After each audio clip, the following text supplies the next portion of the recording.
Ladies and gentlemen, yes, don't adjust your stats. Tonight, Wrestling with Ego starts with me. Yes, first time, not the last. We're gonna do something different. We're gonna switch some things up. We're gonna talk about a lot of stuff tonight. I'm excited. I'm here with Patrick. I'm here with Brian. Let's just sit here and let's just go. We got a lot to talk about. I'm excited about it. I know that you are. Let's get into it. What Yes, Patrick? What say you, my friend? Damn, Skippy. Gentlemen, what's good? Lots of things ready to good. go. Isaac is clearly ready to go. Clearly. You guys have already seen the socials. You guys have seen how to contact us, get in touch with the show.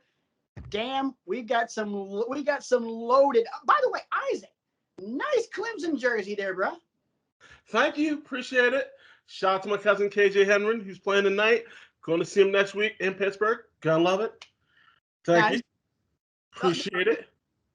You know, a good team, but wrong Tigers. But hey, close enough.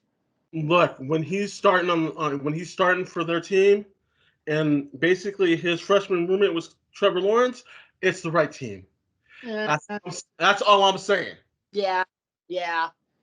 I have some homework for you, Isaac. Your homework is when you go to said game next week. Yes. Spread the good word about Wrestling with Egos. Maybe get some subscribers from the Clemson team, because that would be awesome to get some run from the SEC. If we could get if we could get a quick video. Hi, this is Dabo Sweeney, and you're watching Wrestling with Egos. That'd be dope. I'm just saying. Hey, if I mean, swing it. That's all I'm gonna say. He may or may not let you back in if you can't get it done, but I'll see what I can do. See what he says. Back in. We'll totally let him back in. But if he were to produce that, then he gets elevated up the depth chart to co-executive producer, and your butt goes down to number 3. I'm just saying. Wow. Wow. We're gonna see what happens. That's all I'm saying. Well, before I get thrown down the depth chart tonight, I should probably just get this train rolling. We're going to start with a little AEW discussion. Not a lot going on in the ring right now because their schedule is changed around a little bit. Rampage is happening as we film this tonight. Minoru Suzuki and Daniel Bryan has already happened, and holy shit.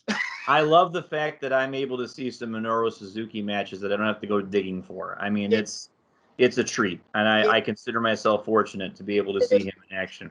It is both a treat and a car wreck at the same time. Yes. But the stuff that we want to talk about with AEW is outside the ring. First, really quickly, last week when they were in Philadelphia, after they went off the air, it was a nice moment. He brought out all the ECW originals that are under contract with AEW for a nice moment. Jerry Lynn, Dean Malenko, Chris Jericho, Taz all came out, thanked the Philly crowd at the behest of Tony Khan.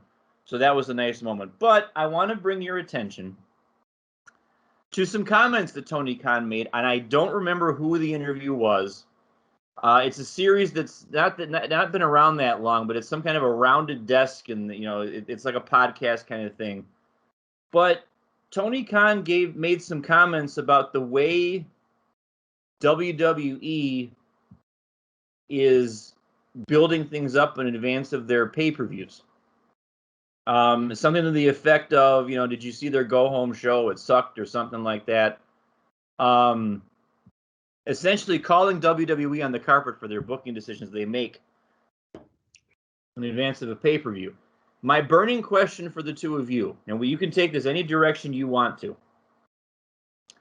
Has Tony Khan earned the right to do that, or do you think he should just focus on his own product and let WWE do what they may?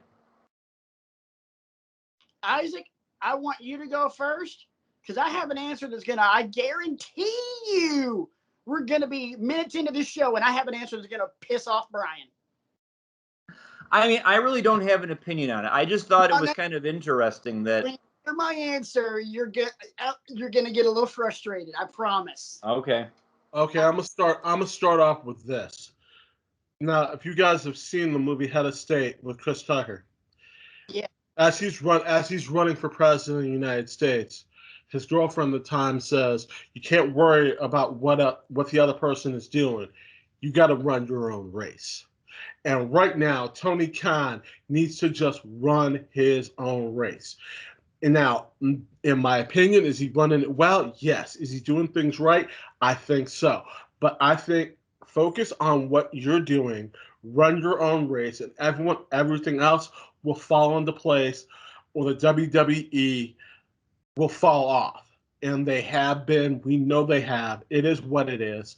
Just have them run their own race.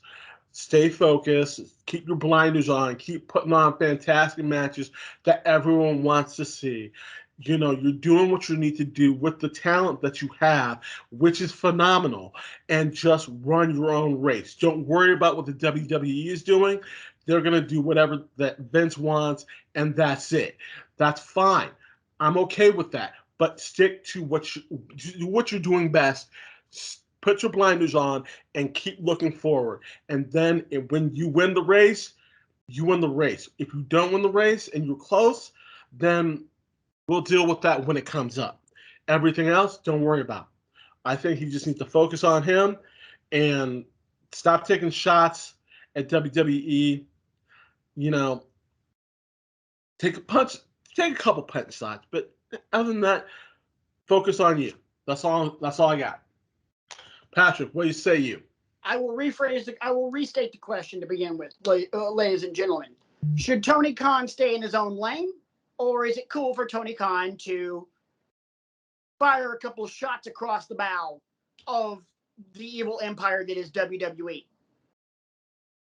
Both. Ladies and gentlemen, let's go back in the way back machine as our good friends Mr. Peabody and whatever the kid's name was. Sherman. Thank you. Sherman and Mr. Peabody would do in the way back machine to 1996. And a Greek philosopher by the name of Eric effin Bischoff. What did Bischoff do? Both. He took shots at WWE and he focused on his own damn product. It's a little thing, boys and girls, called the Monday Night Wars. If you weren't around for it, I strongly suggest you dial up that god-awful app Peacock. I hope you've got it on hope you're watching it on your computer instead of a smart TV, because a smart TV app sucks balls. It does. It's much better. It's a little bit better on the computer. Not much, but a little. Anyway, moving right along. I suggest you guys look at, I challenge you long term to watch the entire year of Monday Nitro from, say, July of 1996 to July of 1997. And you'll see Eric Bischoff doing both. And it is magical, by the way. During that time, that was a good chunk of the 83 weeks that Eric Bischoff and WCW dominated WWE in the ratings. It all had to do with this little group called the NWO. Nope. Never heard of them. I know, right? Tony Khan is doing exactly what Eric Bischoff is doing. He's not ruining results like Bischoff did, because Bischoff was an unapologetic bastard. Can't say I blame him. If I was a ruthless turd, I would have done the same thing. Don't tee it up for me. Simple as that. Don't go live one week and then tape the next, back and forth. It's too damn easy. But Tony Khan's doing the exact same thing. He is calling WWE out on their crap, their stupid crap, which, boys and girls, there's been a lot over the last 2 years since AEW was birthed and given unto this world.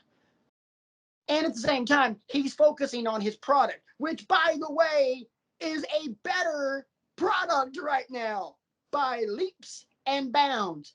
From a product perspective, not money, not business. From a product perspective, this is not Coke and Pepsi. This is Coke or Pepsi, whichever you prefer, versus RC Cola. Don't get me wrong. I'm a Southern boy. I know about some damn RC Cola, and I will rock that stuff. but it ain't Coke or Pepsi, whichever you prefer. So, in my opinion, go for it, dude. You know why? Because at some point, he's gonna rock the boat enough where WWE maybe steps their game up permanently. Not like for a month, but permanently. Not just leading up to the stupid ass draft that made no freaking sense whatsoever, but permanently. And therefore we have great stuff on Mondays and great stuff on Tuesdays and Wednesdays and Fridays. And sometimes Saturday when TNT has either basketball or hockey or baseball going on. Holy crap, I cannot believe the NHL is on TBS, and I watched every damn minute of that friggin' game on Wednesday. I didn't give a crap about either team, but I watched it because you know why? It was hockey, and it was on TV. By the way, I'd like to point out that my Pittsburgh Penguins beat the living crap out of Tampa Bay on opening night. That was beautiful. Let me celebrate, too. Go ahead. Because, what? Breaking news into the Wrestling with Egos news desk, the Buffalo Sabres beat the Canadiens 5-1 on their opening night. The Buffalo Sabres are in first place, guys. For the first time since Dominic Hasek. Yeah, take a picture of the standings because I don't know how long it'll last. So, but I digress. Anyway. I really don't have... I agree with both of you. I mean, the baby face in me thinks keep your head down, just keep working on your product. But I also understand, Patrick, where you're coming from, because the more you were talking, I'm like, this is exactly what Eric Bischoff did. Yes, Eric Bischoff poured most of his energy into the WCW product. How can I attract, more viewers? How can I accentuate the positives and hide the negatives and all those other things that we've talked about? But I can also stop you from having to go and watch Monday Night Raw. I can give away the results. I can time my commercial breaks so that they happen at a different point and stuff like that. I can do all that insider stuff. This is the next generation of that. And you're not going to tell me that WWE doesn't view them as a threat now, because I forget when it's supposed to happen, but coming off a Crown Jewel or after that, either before or after, they're both going to be in the New York market, and Reigns is coming to Monday Night Raw to goose ticket sales for whatever building they're going to be in. Right now, Rampage and SmackDown are both stacking the decks against each other tonight. Yeah. Because SmackDown is commercial free for the last half hour. I think they're doing a 30-minute overrun. They are. Yeah, they're doing a 30-minute overrun, which would have ended which actually is going on right now because it's. And I know Lesnar was advertised. But AEW started 30 minutes early. Yeah. Because that's why I was able to watch Suzuki and Danielson. Yes, please.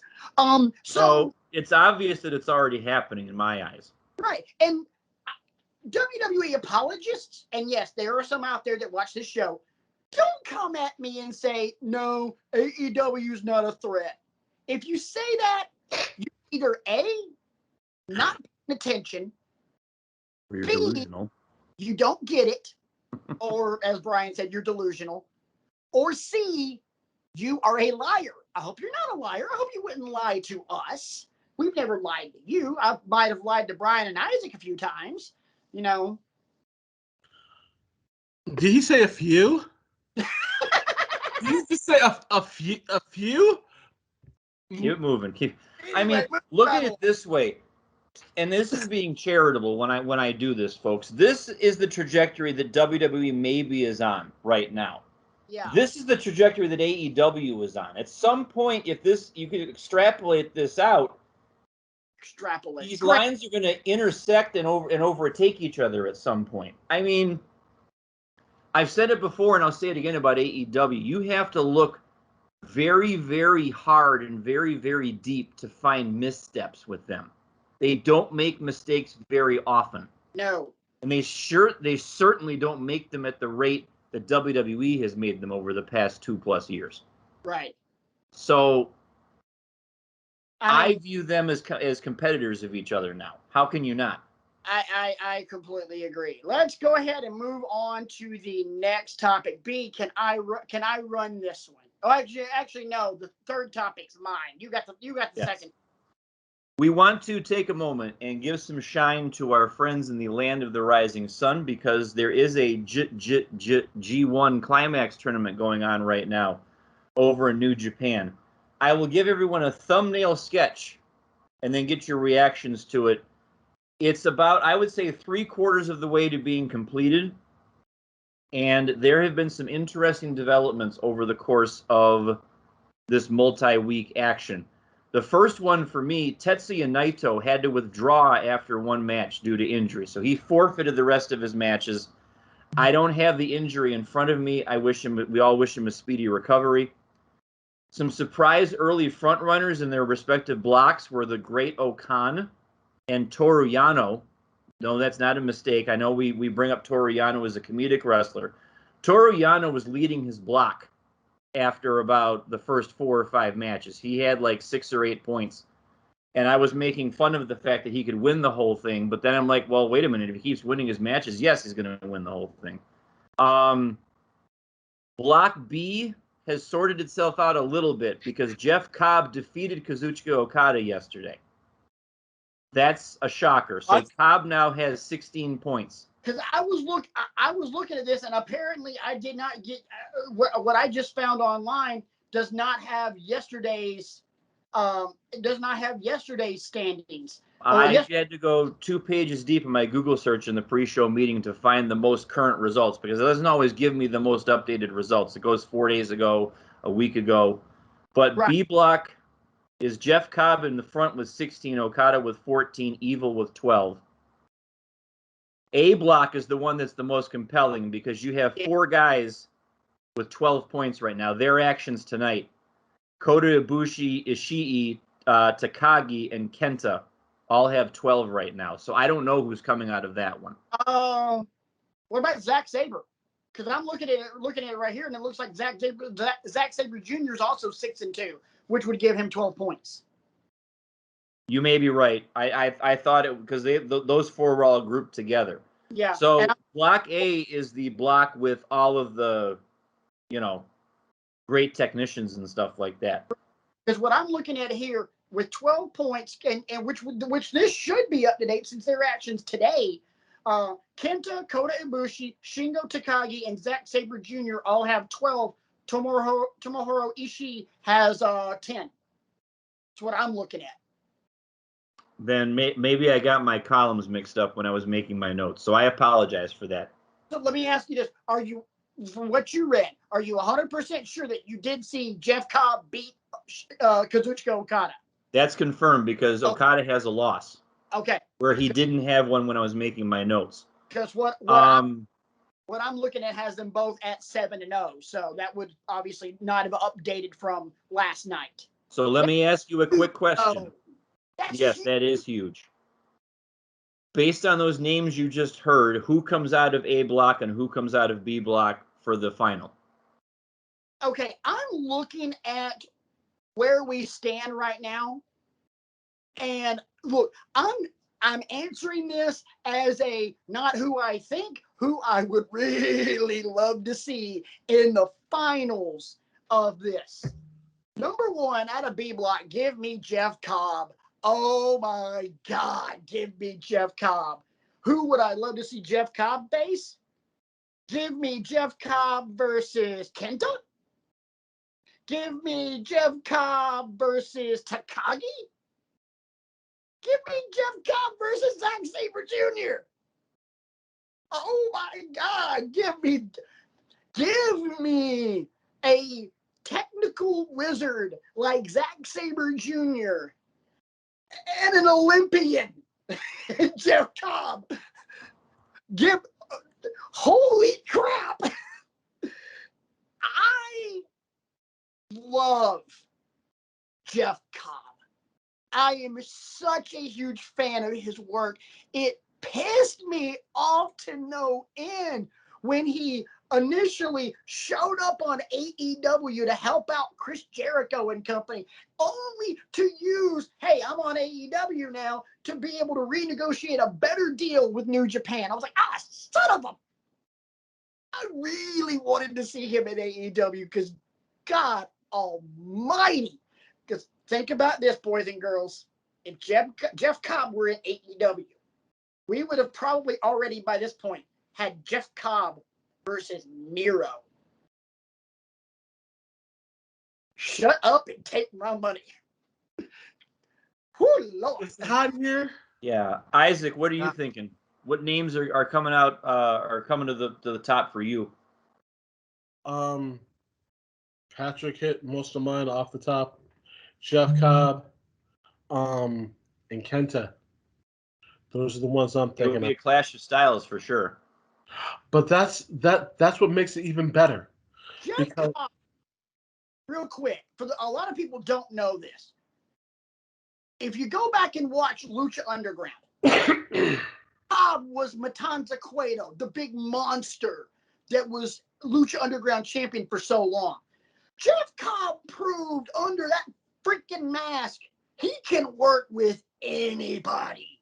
I mean, he had and it's on YouTube, boys and girls, he had an absolute classic with Prince Puma, who we now know as Ricochet.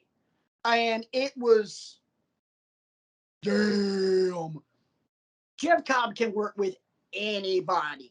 And Kenta's strong enough. Jeff Cobb is not a massive, like, super heavyweight. He's like 260, 270. He's Roman size. Except just thicker. A lot thicker. Kenta has gotten bigger dudes than that up for the GTS. And I'm all for that. Same time, if you give me Jeff Cobb and Takagi. Is Takagi more of a bruiser? Imagine. Forgive my ignorance. he is a technician, but he hits like a freaking Mack truck. Jeff Cobb and Takagi are very similar in style, except for Jeff Cobb's a hell of a lot better athlete. Okay. I mean, hell, the man's referred to as Mr. Athletic. Enough said.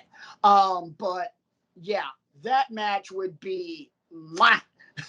As this tournament's gone on, to me, as I've watched, who's won and who's lost and stuff like that, this feels like it could be their way of anointing Jeff Cobb as the next great international star, like, putting the cherry on the sundae, like they've done with Nakamura, like they've done with Okada, like they've done with Zack Sabre Jr. in the past.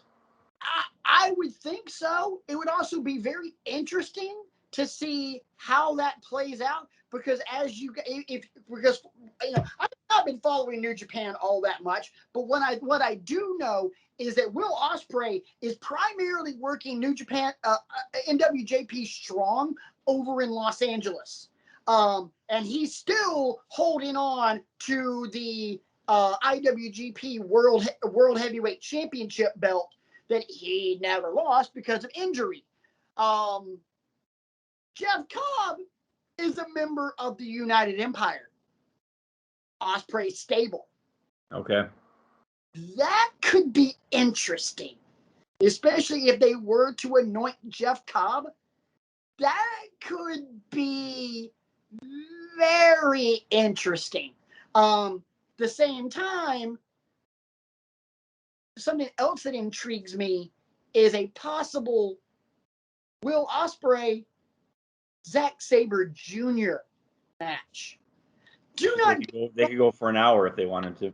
I'm not a huge Zack Sabre Jr. fan. I find his style to be a little too slow for my liking. I like it to have a little bit of a quicker pace.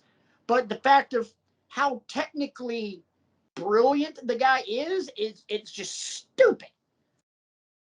That would still be a great matchup, and also two high-profile British guys fighting over the IWGP World Heavyweight Championship. That sounds pretty boss. So I like that. There's a lot of different possibilities in this, and the possibilities that we've all discussed all sound pretty hot. Yeah, they do. None of them are like, oh, you're giving us that.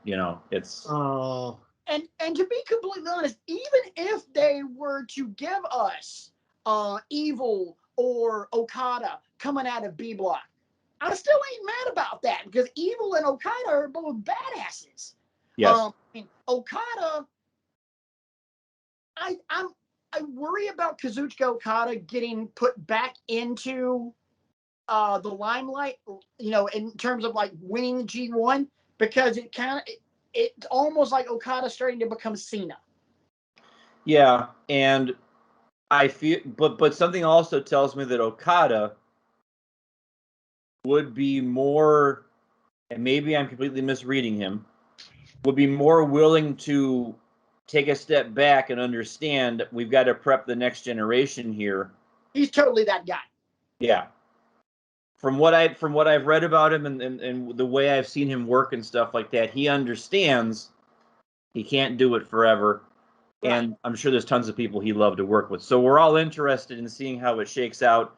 I should give a special shout out to RJ because he's the one who's been kind of educating me on some of the people I don't know. Because when I would see results happen, I would ask him. Because like when Great-O-Khan had like 8 points and like nobody else in the block was even close to him, I'm like, okay, tell me about him. And he gave me like a big, long paragraph about why I should be paying attention to him and how he went an excursion, came back a completely different man, and that sort of thing. He's good and he's big. Yeah.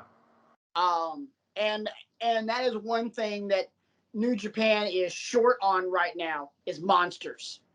Yes, and he fits the bill. Yeah, because they had their biggest high-profile monster is in AEW now, named Lance Archer. Right.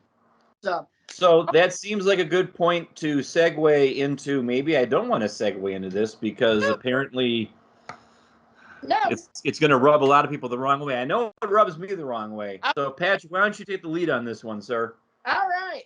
I'm not going to go into details in terms of time, but I'll give you a rough estimate. Maybe Brian's got some times on this to fill in the blanks, but here's a long and short of it. Have you noticed over the last, ever since the bleeping draft, that the length of our WWE women's matches is getting smaller and smaller and smaller, to the point where we are now entering the Queen's Crown tournament, the very first Queen of the Ring, more or less. The much ballyhooed. Very much so. Well deserved. Look at us and what we're doing. Yeah. But please tell me why we get a first round match. First off, you give us a first round match of Liv Morgan and Carmella again. Number 2, it went a minute and a half. Come on, man. A minute and a half. Mother effer, this is not Brie Bella and Alicia Fox.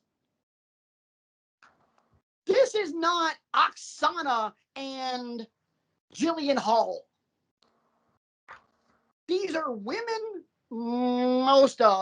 these are women that actually can freaking go in the ring. Don't get me wrong. Carmella can't freaking go in the ring. Farcical. We love that word. That's a great word. Great word. I'm gonna usurp you a little bit here and go on a mini rant mode on before you go on your rant mode on. The booking of of women in general lately is farcical. You cannot sit here and champion the fact that this is where all the best women wrestlers are in the world if you don't let them ply their craft. If you don't champion equal booking. And if you're going to give me the argument, well, these aren't, we have these women that we don't know how long they can go, or if they have the cardio, or if they have the whatever, then you train them as such, because that's one of the things you're supposed to do. You're not the only person that you could justify having a sub 3-minute match for, because you're trying to build her back up again as a legitimate monster, is Shayna Baszler, because she's a submission wrestler, and submission wrestlers get the job done quick. You know, that's the only one you could get away with that with. But you're not going to tell me that these girls couldn't at least do a 7-minute match. And I know we've talked about this before with Becky Lynch. Maybe it was the poor example because she was coming off the layoff from having a baby and all that stuff, and we had to work back into ring shape and all that. As much as we go every time Carmella comes to the ring, Carmella does have the chops to go. She's not a 5-star. She's not going to put on a 5-star classic every time, but she can wrestle in the ring. So can Liv Morgan. So can I'm forgetting some of the other people that are in the tournament. But my point is, you don't get to have it both ways, WWE. You don't get to champion this women's revolution and all this other crap if you're back to doing 90-second matches. Yeah. You can't. You don't get to have both sides of the coin. It's just not. It's farcical is what it is. Isaac, I'll let you go on this in just a second. I wanted to kind of piggyback off of something Brian said. Go ahead. Gotcha. Brian, throw that word up again. Farcical. Meaning it's a farce. It's lying to us. Yeah. So let me give you. I have to look up words. I have to pull up the thesaurus.com to be able to come up with really good synonyms for the word dumb. Asinine, dim-witted, doltish, imbecilic, inane, ludicrous, unthinking, mindless, irresponsible, idiotic, pointless. Keep that one in the back of your heads, boys and girls, because as soon as the big man's done, I got 3 words for you. Isaac, hit it. Yo, I think farcical is some that particularly hits its straight on the nose. And you're saying that all these people that you have, these females that we all know that can go, even though that are not the 4 horsewomen, even though Bayley is our favorite, Bayley is not back yet. We know she can go. These women have proven themselves over the years. These women have proven themselves in NXT. They can do some stuff. Let them do some stuff. Sit here and show up, show out. Let them do what they need to do. If you're not going to do it, then that's your own dumb fault. I really think these women can put on a fantastic match. You have fantastic athletes like Naomi sitting on the side waiting to go back in. You got all these other people that are coming back. But trust me, you need to show them. You need to show how they can go, and just not let them do a 1-minute match, because it's garbage. And it's horrible. I'm not as good as the word as Brian, but look, that's just the way I'm feeling. Let these women go, show what they can do, show how talented, how athletic they are, because we already know that. But you're not giving them the time to shine. Patrick, I send it to you, my friend. First off, they are giving them time to shine, just not in this freaking tournament. Case in point, and I give you exhibit A, B, C, all the way through Z. Did you guys see last Friday what Bianca Belair did to not only God, but Sasha Banks at the same freaking time? Kiss of death picked both of them up. Now, boys and girls, before I get into my rant mode on, let me heap tons of praise and admiration and astonishment for one Bianca Belair. Let's take you back again to the way back machine. to WrestleMania 25. Main event, John Cena, Edge, Big Show. Big high spots match at the very end. John Cena gets Big Show and Edge on his shoulders for an attitude adjustment. Cena bailed. Cena bails. He double A's Big Show, then double A's Edge on top of Big Show. Gets the pin 1, 2, 3. He picked both of them up in a fireman's carry. Bianca Belair did the exact same thing and stepped torture rack. A burning hammer is what the kiss of death is, boys and girls. Here is why I'm floored. Hell yes. Here's why I am floored by this. If you have enough core strength and lower body strength, you can squat just about any human being, unless it's me trying to squat the late great Yokozuna.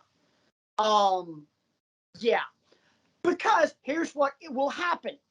If I were to try and get either one of my two colleagues into a fireman's carry, they would simply lean into it to get a proper balance across my shoulders. Your back does not bend backwards. Go back and watch. I challenge you. You're already watching this. If you're watching it, you're already on YouTube. Pull up another tab right now and Google and YouTube search Lex Luger Rax Roadblock. Roadblock is a 6'10", 400 and something pound behemoth. And it took Luger 3 or 4 tries, but he got his big ass up in a rack. By the way, there's no way Roadblock can help him do this. It's a hop, and Luger's got to get him up the rest of the way. Bianca did that with 2 women. Staggering. The balance, the strength, the body control that took. Damn! Anyway, back to my point. Remember that little word that I told you guys to remember? Pointless. Rant mode on. You want to talk about pointless, boys and girls? I give you 3 simple letters. WWE. Since that stupid ass draft. And even before. So you mean to tell me, and I've had this stuck in my craw for a while now. You mean to tell me the entire month and a half building up to the draft, you gave us amazing Monday Night Raws. Oh my God, you made Monday Night Raw watchable for a month. A month. You gave us Big E winning the WWE Championship. Thank you, wrestling gods. You gave us great matches. And then the draft happened. Not only that, let's also look at the other side of WWE. You gave us amazing you gave us amazing angles on SmackDown. You gave us the back and forth between Becky and Bianca, and then you throw Sasha in there. You give us the greatness that is Roman Reigns. You give us that amazing build up to Extreme Rules between Roman and the Demon. You give us that really damn good match with the crappy ending, but it was a really damn good match. You gave us all of that. And then you draft. And then you send, in inexplicable ways, you send Finn to Raw. You split up the New Day. You take everything that you had been building towards and you sent people in opposite directions. Essentially, Brian, Isaac, they're both teachers. You know what you just did, guys? You took the eraser of your dry erase board and you erased everything that you just wrote down. Which means you have nothing. You are looking at a blank slate. And the last time I checked, the only time a wrestling company needs to really have a blank slate is when it's night one of the company. Yeah. That was AEW 2 years ago. Ladies and gentlemen, this is why I don't want to say this. Because he's not here. He's going to see this. And I'm going to get a text message from the SOB gloating. RJ was right. Oh, I think we need a breaking news lower third graphic for that. oh my God. WWE has become absolutely unwatchable. I don't find myself turning the channel the same way RJ does, where RJ has ethical reasons for not watching WWE. The product's just pointless. It's a bunch of people playing grab ass, and nobody has any idea what's going on. Ladies and gentlemen, we are literally looking at WCW and WWE 1994. One company's on the rise, and one company's just treading water because they think they're too big for their own damn britches. Rant mode off. Now, if you guys will excuse me for just a moment, I'm going to go to the bathroom and throw up because I just said that RJ was right. Ah! I hope you're happy, you asshat. I love you. You're one of. I love you to the ends of the freaking earth, RJ. But do you realize just how hard it was for me to say that? He might be like, throw up for the next week after saying that. Just saying that, RJ. No, that'll only be a day. Saying that, saying things like "Go Dodgers" are the 2 words that Alabama fans say, that would make me throw up longer. I can say "Go Dodgers" as a reference, but not truly mean it. But yeah, if I say those 2 dirty little Bama words, I'm a firm believer in God, and I know that my soul's condemned to hell just by saying those 2 words. Because you have to be a very special person to be both a Bama fan and get to heaven. My opinion. Anyway, moving right along. B, isn't it homework time? Yes, a month and a half after it was assigned. Hey! Talk about long-term storytelling. Hey, no, not long-term storytelling. We put the pro in procrastination. Yes, we do. It is finally time for the class to hand in their CM Punk homework. Because if you recall, boys and girls, in Wrestling with Egos Land, all the way back at the end of August, when it was apparent that CM Punk was going to debut on Dynamite, I came up with the brilliant idea of a little CM Punk homework. And I said that I wanted us to come prepared to talk about our favorite match that is not the Money in the Bank match from Chicago versus John Cena, because that's too easy.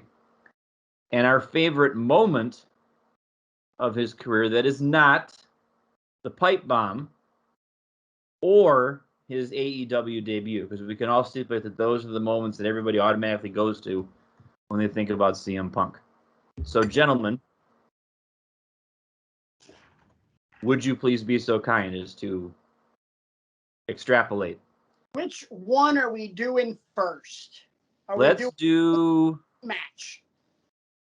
I think we should do the match first. Okay. Who's going first? Big Man. All right. Get in there. All right. My nomination. The winner. The winner is CM Punk. SummerSlam versus Brock Lesnar. That is a good one. That's on they tore it up. Let's not sit here and talk about it. You already know what it is. I gotta say one thing though. 2013. Up now, UFC boy. Yes. That was funny as hell. 2013. Brian, I'll let you go. Okay. I might surprise a few people with this one, or maybe not. I take you back to the year 2012. Uh-oh. And, of course, the city of Chicago. And the event is Extreme Rules. His street fight with Chris Jericho. I forgot about that. And I got a lot of reasons for it. First of all, the intensely personal and incisive promos from both of them in the weeks leading up to this match. Because they wrestled at Mania, and Jericho was angry he didn't get the job done, so Jericho got personal. Jericho brought up the family demons that people in Punk's family have had, and, you know, his father's issues and his sister's issues and stuff like that. And of course, you had the promo where Jericho made Punk take the field sobriety test, you know, and he comes down to the ring staggering, pretending like he's drunk and stuff like that.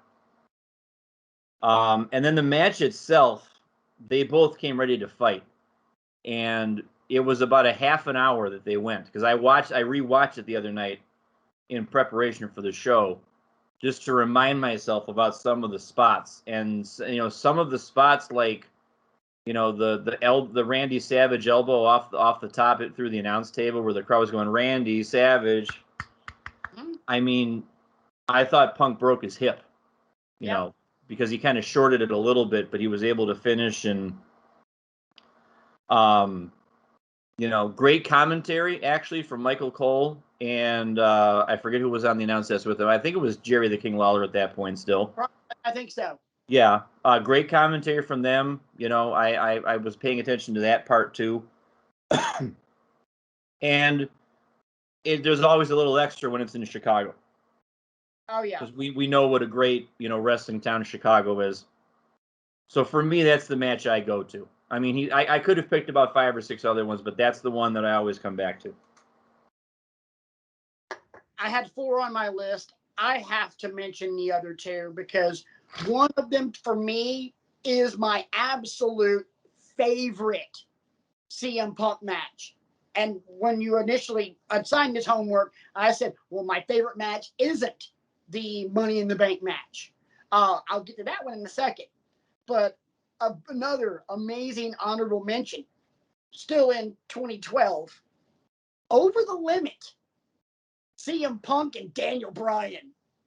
That was a barn burner. Yes, it was. It was everything that you would have expected CM Punk and Daniel Bryan to be.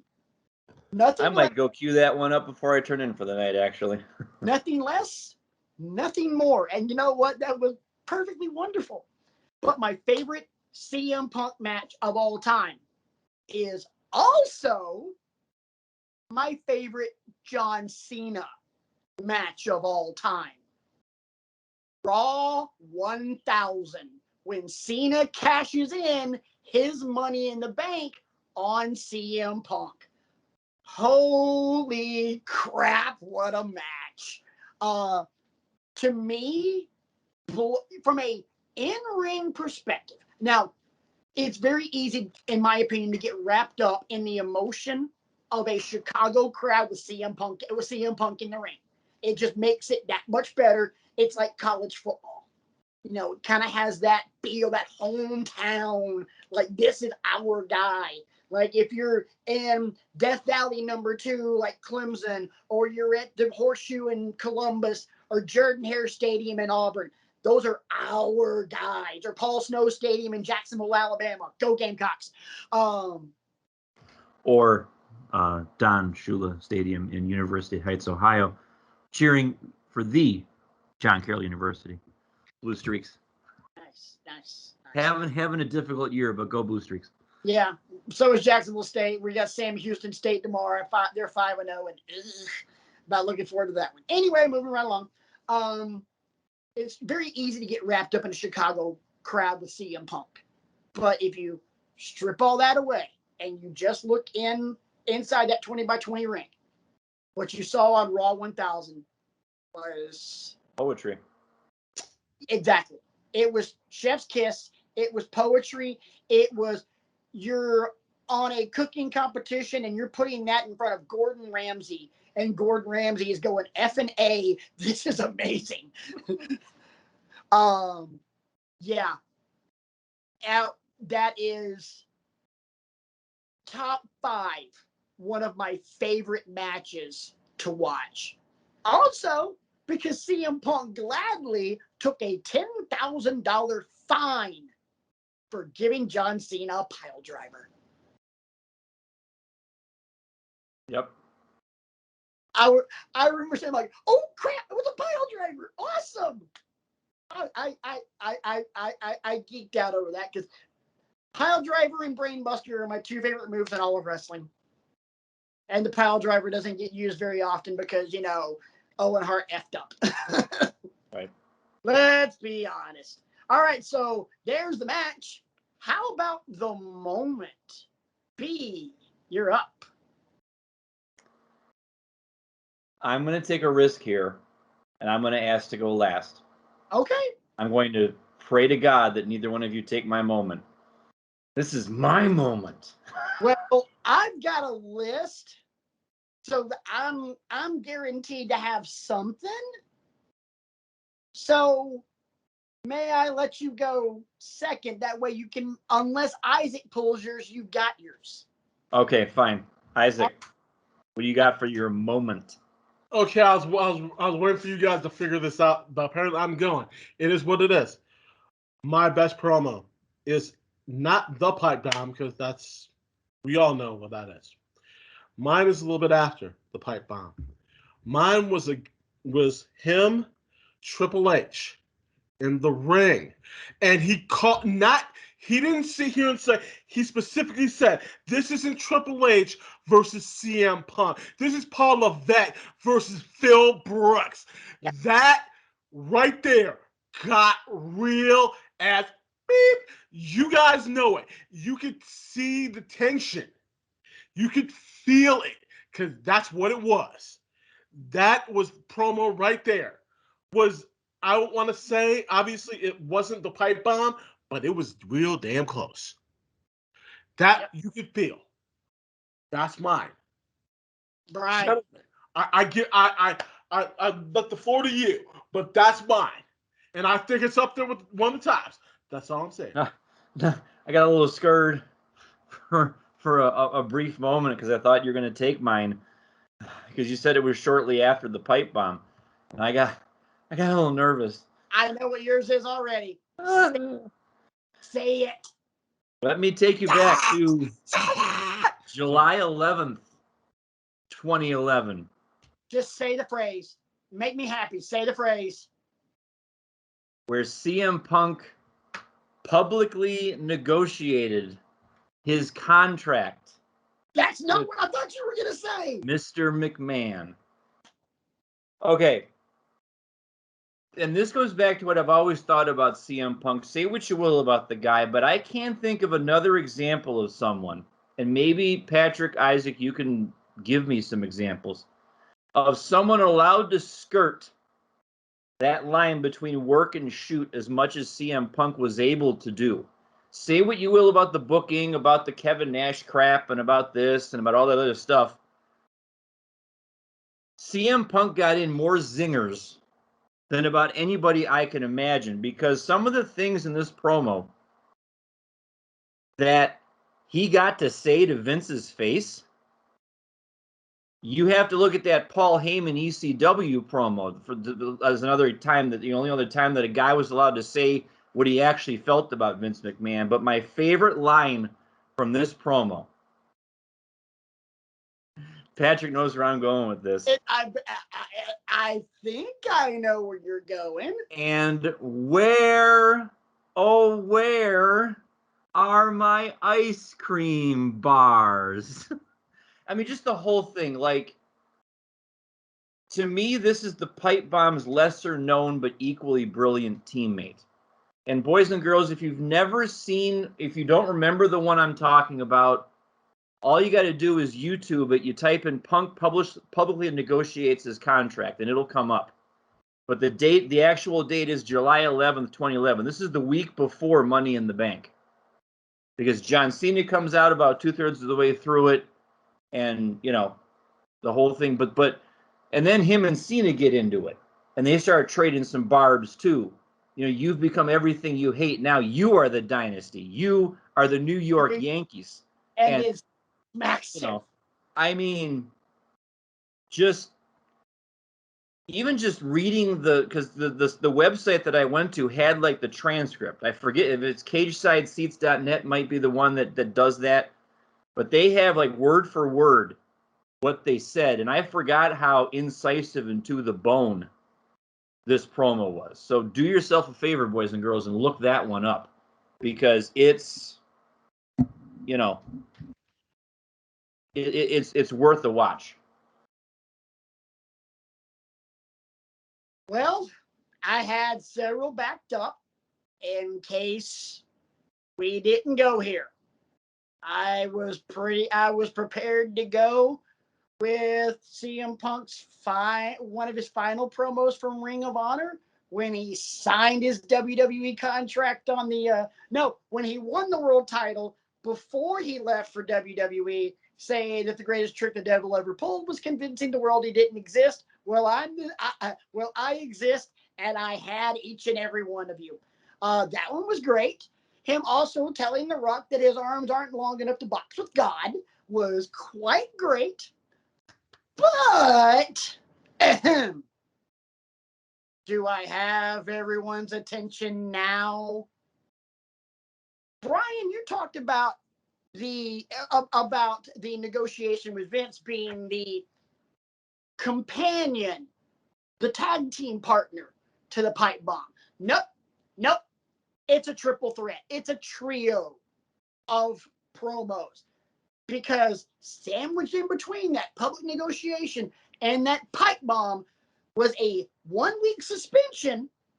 And then the next week, CM Punk comes down to the ramp with This Fire Burns playing, and he walks to the ring with a megaphone, holds the mic out, and speaks that phrase speaks the phrase, do I have everyone's attention now? Explains what's happened. If you've been hiding under a rock, this happened. And since then, it's been talked about on Jimmy Kimmel, on ESPN, blah, blah, blah, blah, blah. This, that, and the other. And they cut my mic off. But this time I brought backup just in case they decided, I brought myself a backup microphone, and then turned the little siren on, and we're off to the races from there. Because while that was considerably shorter than the Pipe Bomb and the negotiation, that continued to set the tone. Because you're only as good if you have a great moment. Awesome. But we're all baseball fans. We're all movie fans. Let's talk about a great line from one of the greatest baseball movies of all time, Major League. If you win one game, cool. If you win 2, it's called 2 in a row. You win 3, it's called a winning streak. It has happened before. That Pipe Bomb was great. But what happens if his next promo after that is just, that was aight. Yeah. You do not, God, I feel like I say this at least once a month on this show. You do not have blank without blank. You don't get that public negotiation without, do I have everyone's attention now? It set the table. I've done this before. It's fascinating to watch them all in succession. Oh, God, yeah. And watch, that whole year, that whole like 6 or 7 month period up until he actually beats Cena in Chicago. Right. You can just see the frustration building, because he starts the year off leading the Nexus and all that stuff, and that didn't work. That was a misstep. And you could just see. Time. No, that was not a misstep, because you got the greatest faction of all time out of that in the Core. So awesome that they spelled Core with 2 R's. And Like I yet, was saying, I said Moving that- on, boys and girls, because that was some garbage. face. feel No free to Bret tell Hart. the Reverend of the Rant how wrong he is by tweeting the show at Wrestling XE. He goes, No, Please you don't do. know how wrong I am, because trust me, I know. but we've said before how much we love the escalation, and the escalation here is unmistakable. You know, Punk has an agenda. He's not going to be ignored by anybody. He's not going to be ignored by Cena. He's not going to be ignored by Vince. He's not going to be ignored by Triple H. He's not going to be ignored by anybody. And when you watch them in their totality, it shows you what a great wrestling mind CM Punk has. And it also throws in a significant relief the lack of great wrestling minds there are right now. Yeah. You know, so.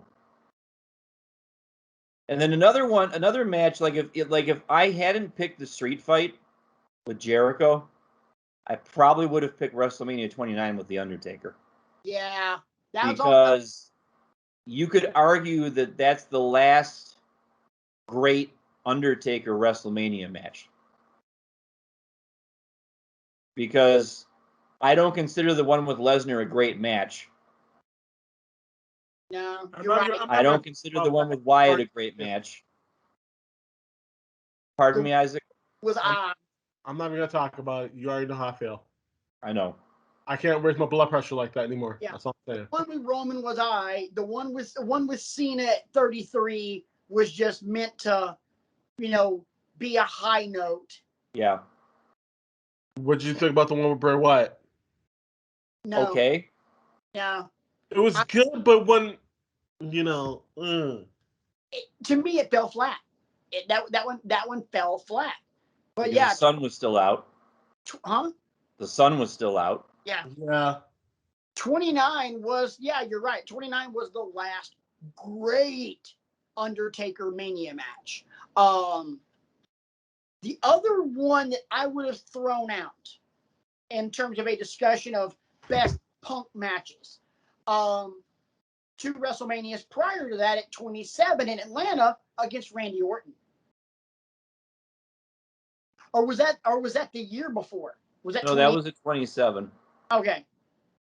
Yeah, because I always forget about that one because of just how, bad from start to finish the whole Mania was. Yeah, I mean, because that was when he was still leading the Nexus, because Orton had punted literally every member to keep them from being at ringside.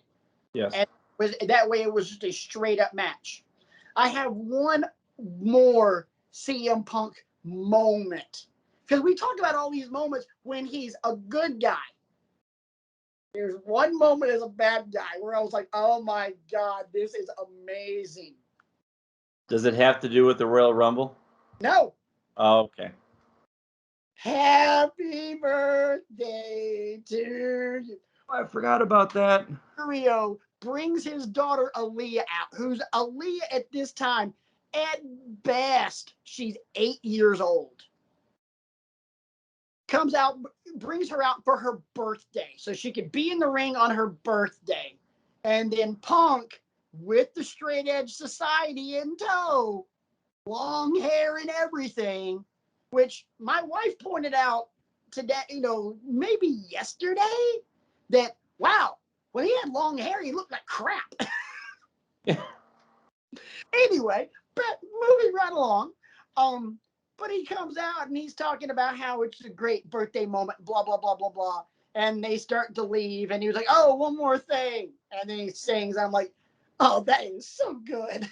That is so freaking good. That is a guy who, as a heel, can be just ruthless, and as a baby face can be just absolutely amazing. He's one of those guys that can easily play both. And there's not many guys that are great at both, especially in like this generation. Him, Edge could do both easily. Kane. Undertaker, I didn't think Undertaker was ever a good heel, especially that Ministry of Darkness crap. That was god awful. Orton, no. Orton's a heel. Give me Orton as a heel. No, I don't like Orton as a babyface. Never What do have. you think about Gargano? Do you think he's better as a good guy or a bad guy? Good guy. Okay. Gargano has been entertaining and fun as a heel. I think Candice is better as a heel than Johnny is. But Johnny now granted, NXT is a completely different animal now. Yes. But Johnny Gargano as the heart and soul of NXT worked for me. It didn't work for a lot of fans because they got sick of it, kind of like John Cena. But I like Gargano better as a babyface. Ciampa's a good babyface, but dear God, no. I will put Ciampa's heel run with the NXT title up against just about anything. I will put Chris Mueller, if you're watching this, at me, son. I will put Ciampa's heel run with Goldie up against MJF right freaking now. Because MJF right freaking now is, and I was not looking at it this way until Mueller called me out and used my own logic against me. But yeah. MJF comes out and I want to kill him. I hate him. But I'm like, yep, Mueller was right. Which means I should listen to my own advice more. Which I don't do, ever. Ever. But yeah, that's a hill I will die on. Ciampa with Goldie. Greater than MJF right now. Yeah. I mean it. So that being said, gives me an idea.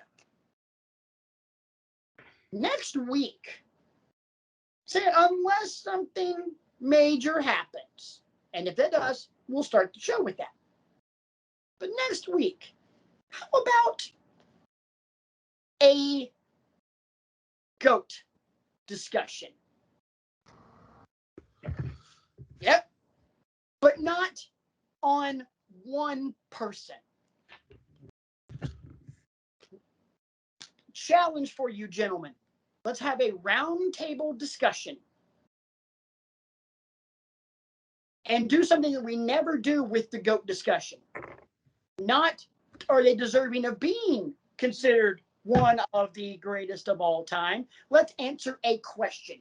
Who is the greatest heel of all time?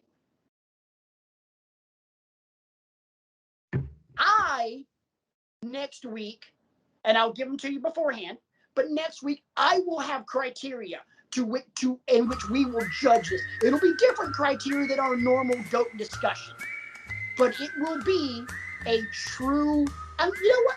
When I come up with it, I will even post it up on YouTube so you guys will be able to get into this along with us before the show begins. But let's have a discussion on the greatest heel of all time. I like it. I like that. I can dig it. Looks like I'm seeing a poor connection thing on my screen, so if I get funky, somebody sign us out. Getting funky like a monkey. In public, you will. Well, with that being said, baby, I feel like I have to close the show out as the American Dream that the role, the amazing super genius that he is. It's so, weird. For the disembodied voice of RJ, wherever the hell he is, and for the big man over there, Isaac, and for my boy over there, Brian, my name is the American Dream that the Rose, also known as the good Reverend of Ramp Patrick. This has been the Wrestling with Egos show that y'all have been enjoying so damn much. And because this is truly why we love the sport of professional wrestling. I love you. I love you. Hot times.